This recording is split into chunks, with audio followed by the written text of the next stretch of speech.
সার্থক তরিকে সহ সবাইকে মেরে ফেলার চেষ্টা করায় সুধা ত্রিশূল দিয়ে সার্থকের গলা চেপে ধরল সুধা।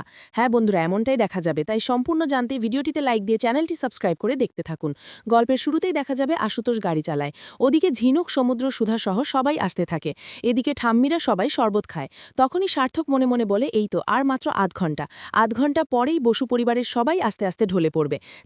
তারপরে আমার কাজ শেষ, সবাইকে শেষ করে দেব। ওই সুধা প্রমাণ নিয়েও আসতে পারবে না, আর আমার কিচ্ছু করতে পারবে না। সব ব্যবস্থা তো আমি করে ফেলেছি। সুধাময়ী, তোমাকেও যে শেষ হতেই হবে, তোমাকেও আমি শেষ করে দেব। কিছুতেই তোমাকে আমি বাঁচতে দেব না, কিছুতেই না। সব ব্যবস্থা তো করাই আছে। ওদিকে সুধা সহ সবাই আসতে থাকে। গাড়ি চালিয়ে এদিকে হঠাৎ করে তরির ঘুম চলে আসে। তখন জ্যোৎস্না বলে, তরি ঘুমিয়ে গেলে? তখনই তেজের মা বলে, সকালবেলা উঠেছে তো ঘুমিয়ে পড়েছে, সোফায় গিয়ে শুইয়ে দাও। তখন তরি বলে, আমার মা কখন আসবে? তখন জ্যোৎস্না বলে, চলে আসবে। তখনই সার্থক মনে মনে বলে, তোমার পিপি মিথ্যে কথা বলছে তরি, তোমার মা আর কোনোদিনও ফিরবে না।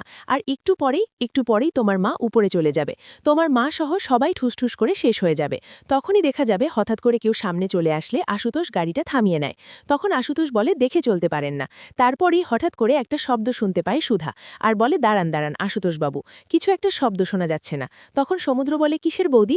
তখন সুধা বলে, মনে হচ্ছে যেন ঘড়ি চলছে, ঘড়ির কাঁটার মতো। তখনই আশুতোষ বলে, হ্যাঁ তাই তো, শব্দটা কোথা থেকে আসছে? ঠিক তখনই বোম দেখেই চমকে যায় সুধা। তখন সমুদ্র বলে, এ তো দেখছি বোম, এখানে বোমকে ফিট করলো। তখন সুধা বলে, বোম, তাড়াতাড়ি নামো, সময় নেই। তখন আশুতোষ বলে, চলে আসুন ম্যান, সবাই নামুন। তারপরে সবাই মিলে গাড়ি থেকে নেমে আসে।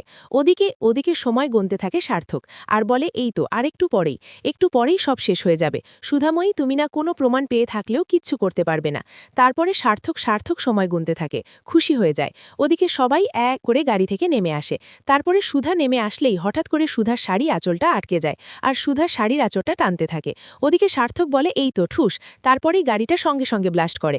তখন কান ধরে ফেলে সবাই। ওদিকে ঝিনুক তখন বলে ওঠে, দিদি কোথায়? দিদি কি তাহলে বেরোতে পারেনি? তখন আশুতোষ বলে, তাহলে কি সুধা বেরোয়নি? ঠিক তখনই সুধা বেরিয়ে আসে আর বলে, না, আমি অপরাধীকে শাস্তি না দিয়ে কিচ্ছু হবে না আমার, আমাকে ঠিক উপরালাই রক্ষা করবে। এই বলে সুধার সামনে আসে। তখন সবাই খুশি হয়ে যায়। ওদিকে সার্থক বলে, এই তো সময় শেষ, তার মানে ওরা সবাই শেষ হয়ে গেছে। তারপর সার্থক কান্না কান্না ভাব করে ঠাম্মিকে বলে, ঠাম্মি, একটা অঘটন ঘটে গেছে। তখন ঠাম্মি বলে, কি হয়েছে দাদুভাই? তখন সার্থক বলে, আসলে থানা থেকে আমাকে ফোন করেছিল, ওরা আর ফিরবে না ওরা। তখন ঠাম্মি বলে, মানে কি বলছো তুমি? তখন সার্থক বলে, হ্যাঁ ঠাম্মি, ঝিনুক, সমুদ্র, সুধা, ওরা আর কেউ ফিরবে না। আশুতোষ থানা থেকে ফোন এসেছে, ওদের গাড়িটা নাকি ব্লাস্ট করেছে, বম ব্লাস্টে ওরা সবাই শেষ হয়ে গেছে। তখন ঠাম্মি বলে, কি বলছো তুমি দাদুভাই, কি বলছো তুমি? না, এটা কি করে হতে পারে, কি করে? তখনই সার্থক বলে, হ্যাঁ ঠাম্মি, আমাকে ফোন করে বলল সব শেষ হয়ে গেছে। ঠাম্মি, সব শেষ হয়ে গেছে, পরিবারের এতগুলো মানুষ একসঙ্গে শেষ হয়ে গেল, বম ব্লাস্ট হয়েছে, ওদের গাড়ি ব্লাস্ট করে ওরা সবাই শেষ হয়ে গেছে ঠাম্মি, আমি কিছুতেই মানতে পারছি না। সুধা, ঝিনুক, সমুদ্র, ওরা আর কেউ ফিরবে না। তখন তো তেজের মা সহ ঠাম্মি সহ সবাই মিলে সবাই অবাক হয়ে তাকিয়ে থাকে, আর বলে, কি বলছো? তখন ঠাম্মি বসে পড়ে আর বলে, কি বলছো, ওরা কেউ ফিরবে না? এটা কি করে হতে পারে? তখন জ্যোৎস্না বলে, আশুতোষ ফিরবে না, কি বলছে? তখনই সার্থক বলে, হ্যাঁ কেউ ফিরবে না দিদি, সব শেষ হয়ে গেছে। তাহলে আর এই পুজো দিয়ে কি হবে? এই পুজো এ বাড়িতে কিচ্ছু হবে না। এই বলে পুজোর থালাটা ফেলে দিতে গেলেই তখনই সুধা এসে সার্থকের হাতটা ধরে ফেলে।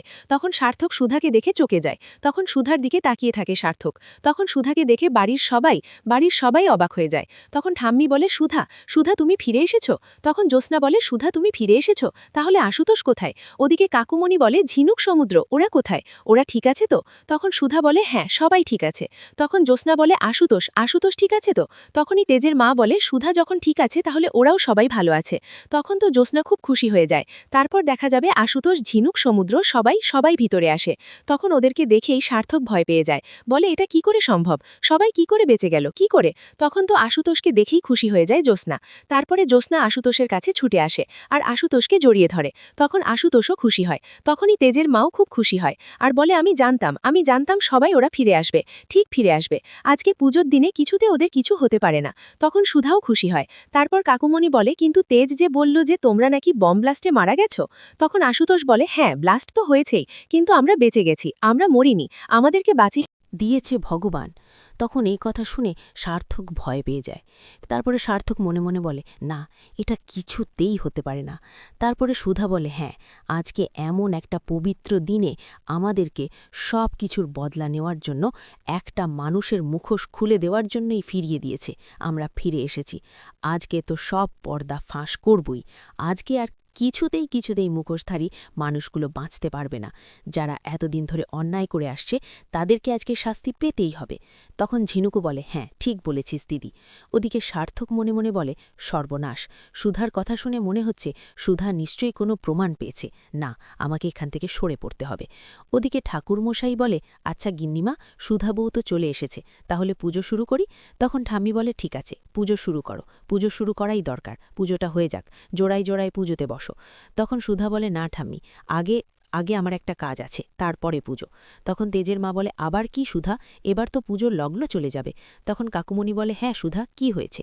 তখন সুধা বলে, না, আমি আগে পুজোতে কিছুতেই বসব না। ঠিক তখনই তেজ সেখানে ত্রিশূল হাতে চলে আসে, আর এসেই বলে, কেন সুধা? আগে পুজো, তারপরে বাকি যা হওয়ার হবে। এই বলেই মন্দিরে গিয়ে ত্রিশূলটা রেখে দেয় তেজ। তারপরে সুধা তাকিয়ে থাকে। তারপরে তেজ সুধার কাছে গিয়ে বলে, তোমার তেজ ফিরে এসেছে। তোমার তেজকে তুমি চিনতে পারছ না? তোমার তেজ যে তোমার কাছে ফিরে এসেছে বীরঙ্গনা। তখন সুধা খুশি হয়, আর তেজের দিকে তাকিয়ে থাকায় বলে, আমার তেজ ফিরে এসেছে? তখন তেজ বলে, হ্যাঁ, তোমার তেজ তোমার কাছে ফিরে এসেছে।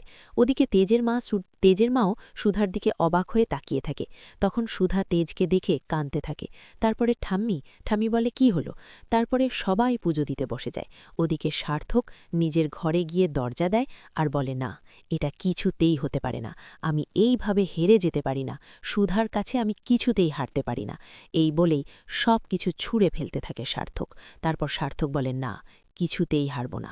এমনিতে না হলে, সোজা আঙুলে না হলে আঙুলটাকে বাঁকাতে হবে। এই বলে বন্দুকটা বের করে নেয় সার্থক, আর বলে, এটা আছে তো, এবার সুধার সঙ্গে আমি সরাসরি লড়াই করব। সুধাকে আমি এটা দিয়ে একদম সবার সামনে গুলি করে মারব। তারপরে দেখি সুধা কি করে। সুধা আমার পর্দা ফাঁস করবে না? আমি এত কষ্ট করে, আমি নিজে মুখ পাল্টে তারপরে এই বাড়ির উত্তরাধিকারী হয়েছি। কিছুতেই কাউকে ছাড়ব না। আচ্ছা, এবারের মানুষগুলো যদি এই ওষুধে কোনো কাজ না করে, যদি ওরা না মরে, তখন কি করব? এই বন্দুকটা আছে তো, সবাইকে এক এক করে গুলি করে আমি শেষ করে দেব। আমি কাউকে বাঁচতে দেব না। তারপরে দেখা যাবে। তেজ আর সুধা একসঙ্গে পুজো দেয়। ওদিকে ঠাম্মি খুব খুশি। তারপরে আশুতোষ, জ্যোৎস্না, ঝিনুক, সমুদ্র সবাই মিলে এক এক করে পুজো দিতে থাকে। তারপরেই তেজ সুধাকে জল খাইয়ে দেয়। ওদিকে তখনই সার্থক নেমে আসে। তখন সার্থক নেমে এসেই তেজকে দেখেই মনে মনে বলে, এ কি, এটা তো তেজও ফিরে এসেছে। না, এটা কি করে হতে পারে? না, আমি সুধাকে শেষ করতে পারলাম না, আমি তেজকে শেষ করতে পারলাম না। আমার সঙ্গে এসব কি হচ্ছে? না, আমি কিছুতেই হারব না, কিছুতেই হেরে যাব না। তখনই সার্থক বলে ওঠে, কি হচ্ছে এখানে, কি হচ্ছে? ঠিক তখনই তেজ আর সুধা চমকে যায়। তারপরে সুধা আর তেজ তাকিয়ে থাকে সার্থকের দিকে। ওদিকে ঠাম্মি সার্থককে দেখে বলে, এ কি দাদুভাই, তুমি ওখানে? তাহলে কি বাড়িতে আবারও বিচ্ছু ঢুকেছে? তখনই সার্থক বলে, না ঠাম্মি, আমিই তেজ, আমিই তোমার দাদুভাই। তখন তেজ বলে, না ঠাম্মি, আমি তোমার তেজ। তখন কথা শুনে ঠাম্মি কাকে বিশ্বাস করবে কিছু বুঝতে পারে না। তখন তেজের মা বলে, দুজন তো হুবহু একই রকম দেখতে, কি করে বুঝব কে আসল কে নকল? তখন কাকুমণি বলে, আবার প্রশ্ন করতে হবে, আবার প্রশ্ন করে দেখতে হবে কে আসল আর কে নকল। এদের নিয়ে আর পারছি না। তখনই সুধা চমকে যায়। ওদিকে তেজ বলে, ঠিক আছে, আবার প্রশ্ন করা হোক। এবার দেখি কে উত্তর দিতে পারে, কে উত্তর দিয়ে কে বলতে পারে যে কে তেজ, আসল তেজ আর কে নকল। তখন সার্থক বলে, একবার তো প্রশ্ন করা হয়ে গেছে, আর সব উত্তরও আমি দিতে পেরেছি। তুমি তো তখন একটা উত্তরও দিতে পারোনি, আর এখন আবার চালাকি করছো। তুমি তো সারাক্ষণ সুধার সঙ্গে থাকো, সুধা নিশ্চয়ই তোমাকে বাকি কিছু বলেছে, সেই জন্যই তুমি আবার এসব খেলা খেলছো, তাই না? তোমাকে আমি ছাড়ব না। তখন তেজ বলে, তাই নাকি, বলো না। এবার তো আমি সব কিছু জানি, সব কিছু আমার মনে পড়ে গেছে। সুধার সাদা রং পছন্দ, আর সুধার জুঁই ফুল পছন্দ। তখন সুধা তেজের দিকে তাকিয়ে থাকে। তখন তেজ বলে, সুধা শুধুমাত্র ভারে 1 কাপ চা খেতে পছন্দ করে। ভাগাভাগি করে কি, তাই তো সুধা? তখন সুধা খুশি হয়ে বলে, হ্যাঁ, একদম ঠিক। তখন সার্থক বলে, এসব তো জেনে একদম ইজি ব্যাপার। সুধাকে পাগল করে দিয়েছ নিজের প্রেমে, এখন সুধার থেকে এসব জানা কি কোনো অসম্ভব ব্যাপার নাকি? আর কি জানো, তুমি কি জানো? তখনই তেজ বলে, হ্যাঁ তাই তো, তাহলে আরও কিছু বলো না, আরও কিছু বলো। আচ্ছা, একবার সুধা ছাদের মধ্যে বন্ধ হয়ে গেছিল, তখন বৃষ্টিতে ভিজে জ্বরও চলে এসেছিল। তখন সার্থক বলে, হ্যাঁ, আমি সেবা যত্ন করে ওকে সুস্থ করিয়েছিলাম। তখন তেজ বলে, আচ্ছা, ওকে ছাদে কে বন্ধ করে দিয়েছিল সেটা বলতে পারবে, সেটা বলো তো। তখন তখন এই কথা শুনে সার্থক চমকে যায়, বলে, কে আবার বন্ধ করবে, এমনি এমনি ছাদটা বন্ধ হয়ে গেছিল। তখন সুধা বলে, না, ছাদটা এমনি এমনি বন্ধ হয়নি, আমার বৌদি আমাকে বন্ধ করে দিয়েছিল। তখন তেজ বলে, হ্যাঁ, সেটা জানা সম্ভব হয়নি, কারণ সুধার ডায়েরিতে সেটা তো আর লেখা ছিল না, তাই না? তার জন্য জানা হয়নি। সুধার ডায়েরি পড়ে তারপরেই কিভাবে আমাদের দেখা হয়েছে, কি হয়েছে না হয়েছে সবকিছুই তো জানতে পেরেছ, শুধু এই কথাটা লেখা ছিল না। তখন সুধা বলে, তাই তো, আমার বিয়ের আগে আমি তো সব কথা, ছোট ছোট সব কথা আমার ডায়েরিতে লিখে রাখতাম, তার মানে ওই ডায়েরি পড়েই সবকিছু জানা হয়েছিল, তাই তো? তখন সার্থক মনে মনে বলে, এটা কি করে সম্ভব, তাহলে কি তেজের স্মৃতি ফিরে এসেছে? তখন তেজ বলে, আমি না আরও অনেক কিছু জানি। সুধার পিঠের মধ্যে মাঝ বরাবর একটা তিল আছে, যেটা আমি ছাড়া আর কারও জানা সম্ভব নয়, আর কেউ জানেও না। আর আমার সুধাকে তুমি থাম্মি কি করে অবিশ্বাস করলে বলো তো? কি করে? যে সুধা আমার জন্য জীবন দিতে প্রস্তুত ছিল, সেই সুধাকে তুমি অবিশ্বাস করে ভুল করেছ থাম্মি, তুমি পাপ করেছ। যে দাদুভাইকে তুমি ছোটবেলা থেকে বড় করেছ, সে দাদুভাইয়ের কথা তুমি বুঝতে পারলে না, তাকে তুমি চিনতে পারলে না। আমি তরির জন্য আর সুধার জন্য আমার সব স্মৃতি ফিরে এসেছে, ওদেরকে ভালো করার জন্য, ওদেরকে সুস্থ রাখার জন্য, ভালো রাখার জন্য আমি ফিরে এসেছি, আমার সব স্মৃতি ফিরে এসেছে থাম্মি। আর তুমি সুধাকে কলঙ্কিনী বানালে। তখন থাম্মি বলে, দাদুভাই, আমার ভুল হয়ে গেছে, তোমাকে আমি ছোটবেলা থেকে কোলে পিঠে করে মানুষ করেছি, কিন্তু এরকম ভুল আমার কি করে হয়ে গেল, কি করে আমি না বুঝতে পারছি না, আমার ভুল হয়ে গেছে, আমি আমার দাদুভাইকে চিনতে পারিনি। তখনই তেজ বলে, না চেনারই কথা, এই লোকটা আমার চেহারা, আমার সবকিছু চুরি করে নিয়েছিল এই লোকটা, আর কেউ না থাম্মে, এই লোকটা হলো সার্থক। তখন তো তেজের মা চমকে যায়, বলে, কি বলছো তুই, সার্থক, এটা সার্থক? তখনই সুধা বলে, হ্যাঁ, এটা হলো সার্থক চ্যাটার্জি, ও মরেনি, সব প্রমাণ আমাদের কাছে আছে, সার্থক বেঁচে আছে। তারপরে দেখা যায় সার্থক নিজেকে বাঁচাতে তরির মাথায় বন্দুক ধরে।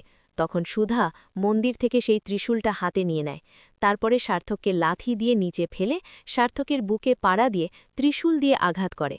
তো বন্ধুরা, কেমন লাগলো আজকের আপডেট? কমেন্ট করে জানাতে ভুলবে না।